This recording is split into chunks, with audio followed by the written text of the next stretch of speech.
Assalamualaikum warahmatullahi wabarakatuh. Perkenalkan, nama saya Siti Nurfadilah dari Prodi Ilmu Administrasi Publik dengan NIM 200111353.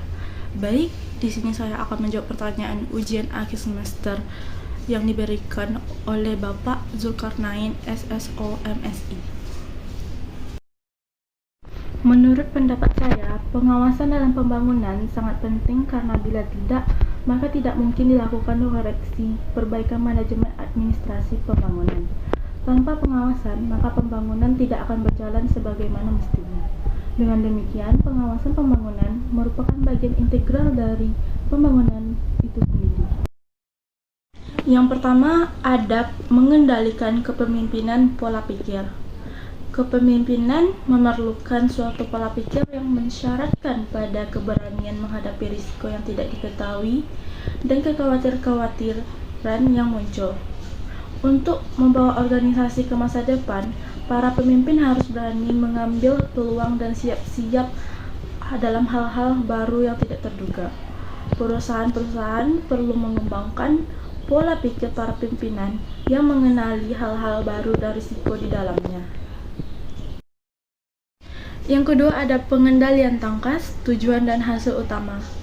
Manajemen proyek tangkas atau Agile Project Management adalah metode manajemen proyek yang menggunakan teknik pengembangan yang singkat yang disebut Scrum, yang fokus pada peningkatan berkelanjutan dalam pengembangan suatu produk atau layanan.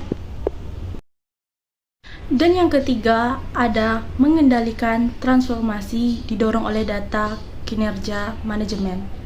Pengukuran kinerja adalah tindakan pengukuran yang dilakukan terhadap berbagai aktivitas dalam rantai nilai yang ada pada perusahaan. Hasil pengukuran tersebut kemudian digunakan sebagai umpan balik yang akan memberikan informasi tentang prestasi pelaksanaan suatu rencana dan titik di mana perusahaan memerlukan penyesuaian atas aktivitas perencanaan dan pengendalian. Yang keempat, ada pengendalian fungsi, pengendalian rantai pasokan.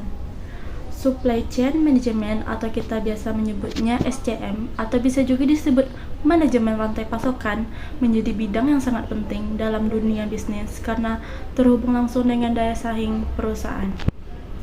Jabarus 2001 mendefinisikan supply chain management adalah pengembangan lebih lanjut dari manajemen distribusi produk untuk memenuhi permintaan konsumen. Manfaat manajemen rantai pasokan dalam perusahaan secara umum dapat memberikan kepuasan pelanggan, meningkatkan pendapatan, menurunkan biaya, pemanfaatan aset yang semakin tinggi, peningkatan keuntungan dan perusahaan semakin besar. Yang kelima, ada pengendalian keberlanjutan penilaian siklus hidup produk. Penilaian siklus hidup adalah teknik rumit yang digunakan untuk menilai dampak lingkungan dengan semua tahap kehidupan produk. Penilaian secara tradisional menggabungkan pendekatan cradle to grave yang berarti bahwa seluruh umur produk dianalisis dari ekstraksi bahan baku hingga pengolahan, pembuatan, distribusi, penggunaan dan perbaikan, dan pemeliharaan serta pembuangan dan daur ulang bahan. Yang keenam, ada instrumenter pengontrol nilai seumur hidup pelanggan. Istilah nilai seumur hidup pelanggan sering digunakan untuk menggambarkan transisi dari pemasaran transaksi ke manajemen hubungan pelanggan. Nilai individu difokuskan pada lebih sedikit, sedangkan manfaat tindakan untuk menjaga hubungan pelanggan semakin diukur dalam bentuk perhubungan yang berasal dari bidang perhitungan investasi dan pemasaran B2B. CLV didasarkan pada metode nilai modal yang mencakup bunga atas nilai sejak awal investasi.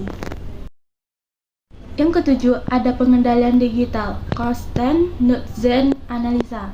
Pada sistem kendali digital, pengendali menggunakan suatu rangkaian digital.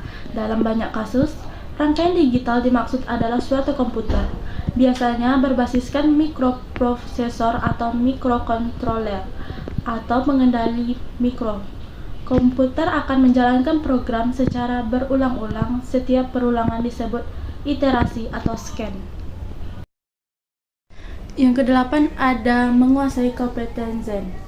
suatu doktrin hukum yang menyatakan bahwa suatu lembaga hukum seperti pengadilan dan pengadilan arbitras memiliki wewenang atau yurisdiksi untuk menentukan cakupan dari wewenang atau yurisdiksi lembaga tersebut sehubungan dengan perkara yang dihadapinya. Konsep ini pertama kali dirumuskan oleh Mahkamah Konstitusi Federal Jerman. Semenjak itu, kompetens telah menjadi konsep yang penting dalam arbitrase internasional. Sekian jawaban pertanyaan dari saya akhiri dengan wabillahi taufik walhidayah. Assalamualaikum warahmatullahi wabarakatuh.